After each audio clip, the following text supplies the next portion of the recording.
आदाब नाजरीन, आप देख रहे हैं भारत एक्सप्रेस। मैं हूं निसार अहमद खान। आज हम बात करेंगे एक ऐसे मौजू पर जिसने सियासत में भूचाल ला दिया है, या कहें कि इस सर्द मौसम में गर्मी पैदा कर दी है। यह है केदारनाथ में राहुल गांधी और उनके चचाजाद भाई वरुण गांधी की मुलाकात की। यह मुलाकात हाल फिलहाल में हुई है, लेकिन इस मुलाकात के कई सियासी मतलब निकाले जा रहे हैं और इसको सियासत में यह समझा जा रहा है कि शायद जो 40 साल की दुश्मनी थी, 40 साल से जो दूरियां थीं, वो दूरियां खत्म होने वाली हैं। इस सिलसिले में बात करने के लिए हमारे साथ भारत एक्सप्रेस उर्दू के एडिटर डॉक्टर खालिद रजा खान साहब मौजूद हैं। सर, आपका इस्तकबाल है। सर, इस सर्द मौसम में बारिश हो चुकी है, मौसम सर्द हो गया है, लेकिन सियासत में गर्मी आ गई है, क्योंकि राहुल गांधी और वरुण गांधी की तफसीली मुलाकात केदारनाथ में हुई है। उन्होंने एक पहाड़ियों में जाकर मुलाकात की है। इसका बहुत सियासी मतलब निकाला जा रहा है। सर देखिए, केदारनाथ में उनकी मुलाकात कोई इत्तफाकिया मुलाकात नहीं है। राहुल गांधी वहां पहले से पहुंचे हुए थे 2 दिन से, या फिर उसके बाद अपनी फैमिली के साथ वरुण गांधी का पहुंचना, ये बिल्कुल इत्तफाक नहीं है। जिस तरह की सियासत हो रही है मुल्क में, और ख़ास तौर से उत्तर प्रदेश में, और बीजेपी के अंदर जो वरुण गांधी का जो रोल रहा है, जिस तरह के वो बयानात देते रहे हैं, मुसलसल पार्टी उनके बयानात से ऐसा कई मरतबा हुआ है कि पार्टी को उन्होंने मुश्किल में डाला, पार्टी को उन्होंने मुश्किल में डाल दिया। पार्टी को सफाई देने में मुश्किल हो जाती है। तो और उसके अलावा पार्टी को पूरी तरह से पार्टी की कई पॉलिसीज़ का, कई जो ऐसे मामलात हैं पार्टी के, बीजेपी के, उसको लेकर हमेशा वो सख्त तनकीद का निशाना बनाते रहे हैं पार्टी को। तो इसलिए काफ़ी लंबे, यानी जो पिछली बार वो 2019 में जीते, उससे पहले से ही, लेकिन 2019 में उसके बावजूद पार्टी ने उनको मौका दिया, लेकिन फिर उन्होंने वही रुख अपनाए रखा और पार्टी को हमेशा मुश्किल में डालते रहे वो। अब ऐसा लगता है कि शायद वरुण गांधी की जगह अब बीजेपी में नहीं है। जिस तरह से, और इसी तरह से मेनका गांधी, उनकी भी जगह, क्योंकि मेनका गांधी के भी कई ऐसे इक़दामात हैं जिनकी वजह से बीजेपी को कई बार मुश्किलात का सामना करना पड़ा है। और अगर हम तमाम वाक़यात को का जिक्र न भी करें, तो हालिया दिनों में जो एल्विश यादव का जो मामला था, उसमें भी मेनका गांधी की ने खूब उस पर हो हंगामा किया, और तमाम हंगामों के बाद एल्विश यादव और उसके साथ 10-11 लोगों पर FIR दर्ज की गई। और अब इससे यह समझा जा सकता है कि एल्विश यादव को, क्योंकि तमाम बीजेपी के बड़े लीडरान का सपोर्ट हासिल है, उनके साथ तस्वीरें वायरल हुई हैं, और एल्विश यादव बीजेपी की हिमायत में बात करते रहे हैं। तो यही वजह है कि जब मेनका गांधी की ईमा पर जब FIR दर्ज की गई 10-11 लोगों के खिलाफ, एल्विश, और जिसमें एल्विश यादव का नाम भी शामिल है, वो जो सांप के जहर, रेव पार्टी में सांप के जहर के इस्तेमाल के मामले को लेकर, तो उस पुलिस ऑफिसर को ही सस्पेंड कर दिया जाता है जिसने FIR दर्ज की। ये किस बात की तरफ इशारा करता है? तो कुल मिलाकर मेनका गांधी और वरुण गांधी की अब बीजेपी में जगह, ऐसा हमें लगता है कि अब शायद नहीं है। और बीजेपी के कई लीडरान और बीजेपी के रवैये से भी यही लगता है जो इशारात मिल रहे हैं। अगर बीजेपी में वरुण गांधी के लिए अब जगह नहीं है सर, तो जो वरुण गांधी की सलाहियत है, उनके काम करने तक का तरीका है, वो काफी मुअस्सिर और असरअंदाज हो सकता है सर। तो इसका बीजेपी को कितना नुकसान होगा? देखिए, काम करने का तरीका, बोलने का अंदाज, एक फायर ब्रांड लीडर की इमेज रही है, एक यंग फायर ब्रांड लीडर जो बहुत अच्छा बोलता भी है, पढ़ा लिखा भी है, और और एक्टिव है अपने काम काज में भी, अपने इलाके, यानी जो पीलीभीत और वगैरह के इलाके में जो कामकाज जिस तरह से, और जिस तरह से आवाम से वो कनेक्ट करते हैं, ये तमाम चीज़ें हैं उनके अंदर। बीजेपी को यकीनी तौर पर इसका नुकसान उत्तर प्रदेश में उठाना पड़ सकता है। ये कोई वरुण गांधी का और मेनका गांधी का मामला ऐसा नहीं कि बहुत बीजेपी हल्के में लेगी। बीजेपी इस बात को लेकर फिक्रमंद भी है, लेकिन चूंकि मामलात अब ऐसे हो गए हैं कि बीजेपी में मेनका गांधी और वरुण गांधी की जगह अब दिखती नहीं है, तो अब वरुण गांधी को कोई ना कोई प्लेटफॉर्म चाहिए। तो कई कयासाराइयाँ माजी में रहीं कुछ दिनों पहले कि वो कभी समाजवादी पार्टी, क्योंकि समाजवादी पार्टी में इसलिए जाने की कयासाराइयाँ रहीं क्योंकि अखिलेश यादव से उनकी बहुत अच्छी ट्यूनिंग है, वो केमिस्ट्री है। कई बार मुलाकात या बातचीत या जो एक दूसरे के लिए जो बयानात देते हैं तो वो साफ दिखाई देता है कि दोनों एक दूसरे का केयर करते हैं, एक दूसरे की इज्जत करते हैं, ख्याल करते हैं। तो ये कयास आराइयाँ थी कि वो अखिलेश यादव के साथ यानी समाजवादी पार्टी में जा सकते हैं। उसके अलावा दरमियान में कयास आराइयाँ बीएसपी में भी जाने की लगी, लेकिन बीएसपी में मुझे ऐसा लगता है कि शायद वो कंफर्टेबल नहीं, वो फिट नहीं बैठते हैं। तो उसके अलावा फिर उनकी अच्छी ट्यूनिंग आरएलडी के लीडर जयंत चौधरी से भी बहुत अच्छी है। तो चूंकि दोनों यंग लीडर हैं और हम उम्र भी हैं, तो और एक अच्छी ट्यूनिंग है नजर आती है। तो ये भी कयास आराई बीच दरमियान में हुई कि आरएलडी में भी वो जा सकते हैं, चूंकि बीजेपी में जगह उनके लिए ऐसी बचती दिखती नहीं है। तो अब चूंकि वो राहुल गांधी, प्रियंका गांधी, वो उनके चचाजाद भाई हैं राहुल गांधी और वरुण गांधी एक दूसरे के। तो वरुण गांधी और राहुल गांधी चूंकि चचाजाद भाई हैं, और अगर लार्जर गांधी फैमिली की बात करें, गांधी खानदान की, जिस जो सियासत में जो गांधी खानदान मशहूर है, तो उस लार्जर फैमिली का हिस्सा है राहुल गांधी, वरुण गांधी और मेनका गांधी दोनों। तो चूंकि हालात ऐसे बन रहे हैं कि वरुण गांधी और मेनका गांधी अब किस तरफ जाएं। अब अगर इंदिरा गांधी के दौर की सियासत की बात करें तो अब वो, और जो शिकवा शिकायत थी फैमिली में, जो ख़ानदान में एक दूसरे के लिए जो कुछ अदावतें हो गई थी, जो तलवारें खींच गई थी, वो अब माजी की बात हो गई है। अब वक्त के साथ चीज़ें बदलती हैं। इसमें जो राहुल गांधी और प्रियंका गांधी का जो रवैया रहा है अपने चचाजाद भाई के लिए, वरुण गांधी के लिए, वो सब लोग जानते हैं कि बहुत ही एक दूसरे के लिए सॉफ्ट कॉर्नर रखते हैं, एक दूसरे के साथ बहुत अखलाकमंदी से मिलते हैं। तो अगर हम मेनका गांधी और सोनिया गांधी की भी बात करें तो अब वो दोनों सियासत में अब हाशिए पर हैं।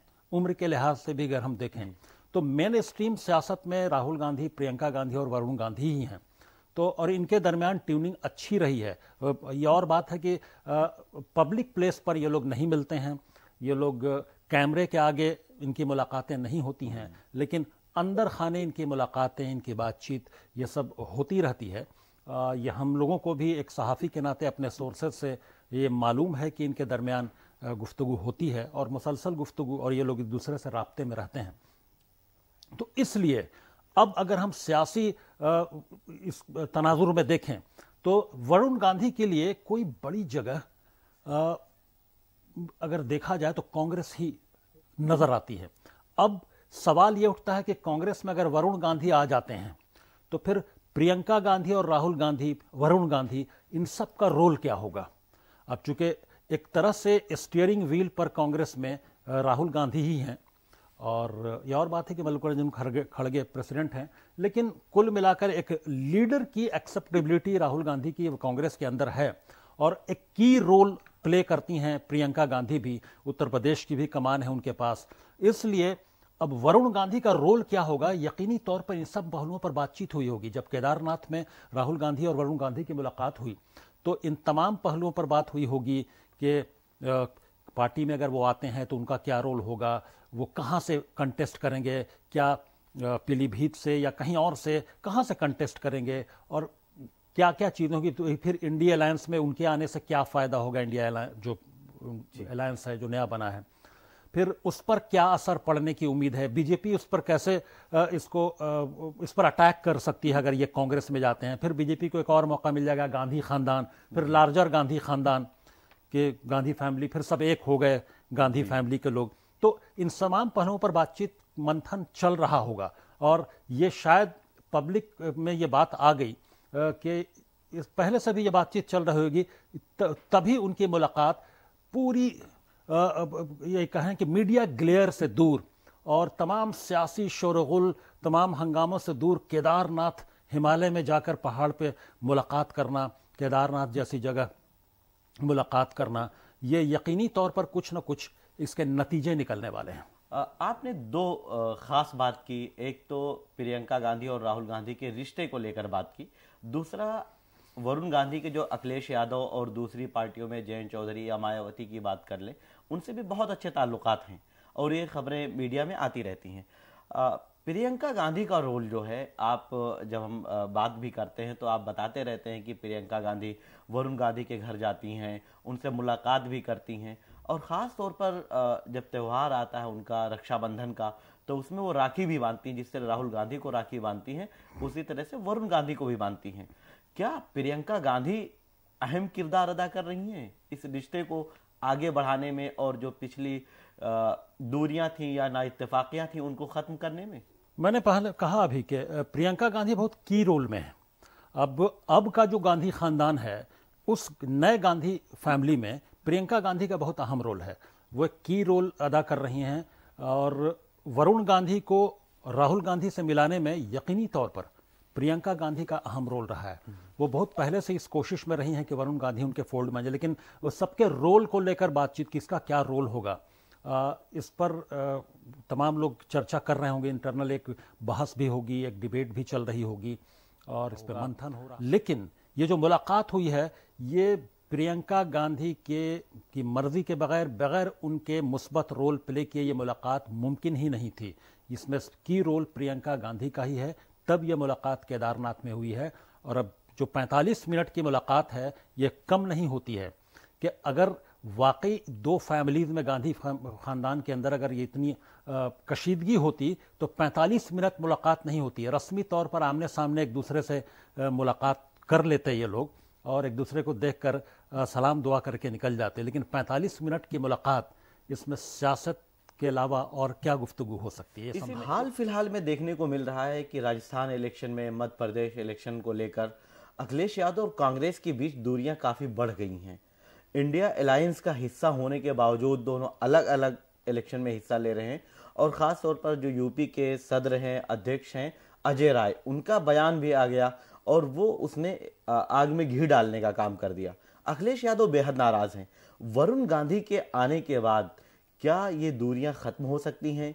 वो अहम किरदार अदा कर सकते हैं, साथ लाने का काम कर सकते हैं, और फिर अगर यूपी में उनको वरुण गांधी को चेहरा बनाया जाता है तो क्या वजीर आला योगी आदित्यनाथ के खिलाफ कमान संभाल पाएंगे? जहां तक अखिलेश यादव की नाराजगी की बात है तो इसके कई वजूहात हैं, अलग अलग फैक्टर्स हैं।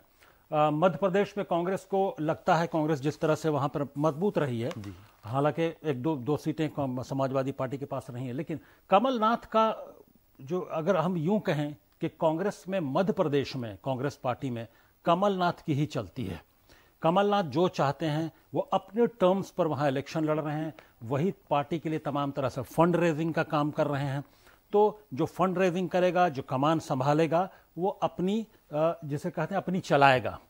तो वो तैयार नहीं हुए कि अखिलेश यादव को, यानी समाजवादी पार्टी को वहां सीट दी जाए। राजस्थान में भी उसी तरह के फैक्टर्स हैं। तो कुल मिलाकर, लेकिन जिस तरह से अजय राय का बयान आया, उसको बाद में राहुल गांधी ने और तमाम आला कमान की तरफ से उनको सख्त तनकीद भी हुई, और उनको सख्ती से समझाया गया कि मतलब इस तरह के खामोश नहीं, इस तरह के बयानात न दें। और अखिलेश यादव ने भी उसका हवाला दिया कि उनके बड़े लीडर से बात हो चुकी है कांग्रेस के, तो इसलिए उन्होंने भी एक आईना दिखाने की कोशिश की अजय राय को। कुल मिलाकर अभी मामलात इतने नहीं बिगड़े हैं। ये सब चीज़ें सियासत में अलग अलग मुख्तलिफ पार्टियों में चलती रहती हैं कि इंडिया अलायंस को ही मान लिया जाए कि वो बिल्कुल ख़त्म है, और कुछ ये चूँकि 5 रियासतों में असम्बली इंतखाबात है, और असम्बली इंतखाबात के लिए में अगर कुछ अलायंस हो जाता तो ये इंडिया अलायंस के लिए मुस्बत बात होती। लेकिन ये असम्बली इलेक्शन में कोई अलायंस होगा, इस पर कोई बातचीत भी नहीं हुई थी उस तरह से कॉन्क्रीट तरीके से। बात हो, ये लोग स्ट्रेटजी बना रहे थे 2024 लोकसभा इलेक्शन को लेकर। ये था कि इसमें भी अलायंस अगर हो जाए तो बेहतर होगा, मजबूती, आपस में एक दूसरे के साथ तालमेल अच्छा बैठने की गुंजाइश बनेगी। तो कुल मिलाकर वरुण गांधी अगर आते हैं तो वरुण गांधी एक चेहरा हो सकते हैं। अगर कांग्रेस की तरफ से आते हैं तो कांग्रेस का चेहरा हो सकते हैं। तो उनके चेहरे पर अब वो योगी आदित्यनाथ को चैलेंज करेंगे या नहीं करेंगे, मुझे ऐसा लगता है, ये मेरी ज़ाती राय है कि वरुण गांधी का एक अच्छा चेहरा है, फ्रेश चेहरा है, young dynamic fire brand leader हैं। लेकिन जो वोट का इक्वेशन है, जिस तरह से बीजेपी की अभी तक पकड़ लगती है, उस मामले में योगी आदित्यनाथ के आगे अभी फिलहाल मुझे लगता है कि वो उनके फेस टू फेस, उनके मद्दे मुकाबिल उनको रखना मेरी नज़र में लगता है कि स्ट्रेटजिक नहीं होगा किसी भी पार्टी के लिए, जिस पार्टी में को भी वो ज्वाइन करते हैं। किसान आंदोलन जो पूरा चल रहा था उसमें वरुण गांधी का जो स्टैंड था और वो खुलकर बीजेपी के खिलाफ थे और किसानों की हिमायत में समर्थन में खड़े नजर आए। क्या उनके पार्टी से अलग होने के बाद किसान उनके साथ आएंगे और बीजेपी को कितना नुकसान होता हुआ नजर आ रहा है? देखिए, किसान, यहां तक किसान आंदोलन की बात है, किसान आंदोलन के दरमियान वो पूरा का पूरा किसान आंदोलन बीजेपी के खिलाफ ही गया था और वरुण गांधी जो बोल रहे थे उससे बीजेपी अनकंफर्टेबल हो रही थी उस वक्त भी।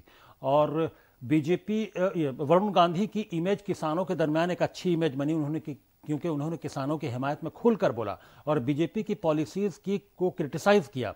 तो किसानों के दरमियान जो हिमायत है वो वरुण गांधी की रहेगी और हो सकता है कि जब वो बीजेपी से अलग हो जाए तो किसानों की हिमायत, शायद चूंकि किसानों की नाराजगी रही है बीजेपी को लेकर उस दरमियान, तो हो सकता है कि इनके हिमायत में मजबूती आ जाए किसानों की तरफ से, तो इसका फायदा भी हो सकता है उनको। जी सर, जब हम बात करते हैं इस पूरे पस मंजर की, तो वरुण गांधी राहुल गांधी के लिए भी चैलेंज हो सकते हैं, क्योंकि राहुल गांधी इस वक्त भारत जोड़ो यात्रा के बाद से कांग्रेस में उनका अपना जो कद है वो एकदम वाज़ेह है। लेकिन जब वरुण गांधी मजबूती से आगे बढ़ेंगे, उनको जिम्मेदारी मिलेगी, तो क्या वो राहुल गांधी के लिए भी चैलेंज हो सकते हैं आने वाले दिनों में? देखिए, कौन किसके लिए चैलेंज होगा, ये तमाम चीजों पर अभी मंथन चल ही रहा होगा कि किसका क्या रोल होगा कांग्रेस में। और कांग्रेस में, चूंकि कांग्रेस में शुरू से राहुल गांधी, प्रियंका गांधी रहे हैं और राहुल गांधी और वरुण गांधी की अगर एंट्री होती है तो बहुत लेट एंट्री होगी उनकी, तो इस नाते वरुण गांधी को इंपॉर्टेंट पोजीशन तो दी जा सकती है या वो इंपॉर्टेंट पोजीशन ले सकते हैं, लेकिन वो स्टीयरिंग व्हील पर होंगे पार्टी के, ये मुझे कतई उम्मीद नहीं है और नामुमकिन लगता है। राहुल गांधी और प्रियंका गांधी के लिए भी ये एक्सेप्टेबल नहीं है। सियासत में तालमेल बैठा कर चला जाता है, तो वरुण गांधी को भी ये क्या कहते हैं, एस्पिरेशन नहीं पालना चाहिए। इस तरह की जो महत्वाकांक्षा है वो नहीं रखनी चाहिए कि वो कांग्रेस की कमान ही अपने हाथ में ले लेंगे, ऐसा मुझे मुमकिन नहीं लगता है। ठीक सर, इस सिलसिले में आखिरी सवाल मेरा ये है कि यूपी में कांग्रेस पूरी तरह से खत्म हो चुकी है, पूरा वजूद खत्म हो गया, तवील अरसे से जद्दोजहद की जा रही है। आखिर पिछले इलेक्शन में प्रियंका गांधी को जिम्मेदारी दी गई, लेकिन उसका बहुत कोई खासा असर नहीं देखने को मिला। अब प्रियंका गांधी भी एक तरह से यूपी से बैक होती हुई नजर आ रही हैं। इस सिलसिले में अगर देखें तो वरुण गांधी कितना मौसर होंगे और कितना मतलब कांग्रेस में जान फूंकने में कामयाब होंगे? देखिए, अगर वरुण गांधी कांग्रेस में आता है तो ये मेरी एक सहाफ़ी के तौर पर जो मेरी एनालिसिस है, ये मैं अपना ऑब्जर्वेशन बता रहा हूं कि कांग्रेस को फायदा होने की उम्मीद लगती है। अगर वरुण गांधी कांग्रेस में आते हैं तो कांग्रेस को फायदा ही होगा, चूंकि पहले से अजय राय को लाने की भी एक बड़ी वजह थी कि कांग्रेस को लगा कि अजय राय का जो कद रहा है या जिस तरह से वो एक्टिव रहे हैं, उनको लाकर कांग्रेस ने एक अच्छा दांव खेला था, तो उसमें इजाफा ही होगा, कांग्रेस को फायदा हो सकता है इसका। जी सर, काफ़ी तफसीली आपने बातचीत की, हमारे नाजरीन तक आपने इस वरुण गांधी और राहुल गांधी की मुलाकात से मुतालिक तफसीली बातचीत की, इसके लिए आपका बेहद शुक्रिया। तो बहरहाल राहुल गांधी और वरुण गांधी की जो मुलाकात है ये काफ़ी अहमियत रखती है और इस मुलाकात से अगर वरुण गांधी बीजेपी से कांग्रेस की तरफ जाते हैं तो लाजमी तौर पर कांग्रेस को इसका फ़ायदा होगा, लेकिन ये किस हद तक और कब तक ये फैसला होगा, अभी इस सिलसिले में कोई हतमी बात नहीं कही जा सकती है। बहरहाल अगर हमारी ये वीडियो आपको पसंद आए तो आप हमारे इस वीडियो को लाइक करना, शेयर करना ना भूलें, और हाँ, अगर अभी तक आपने सब्सक्राइब नहीं किया है तो हमारे भारत एक्सप्रेस उर्दू के चैनल को सब्सक्राइब करें। शुक्रिया।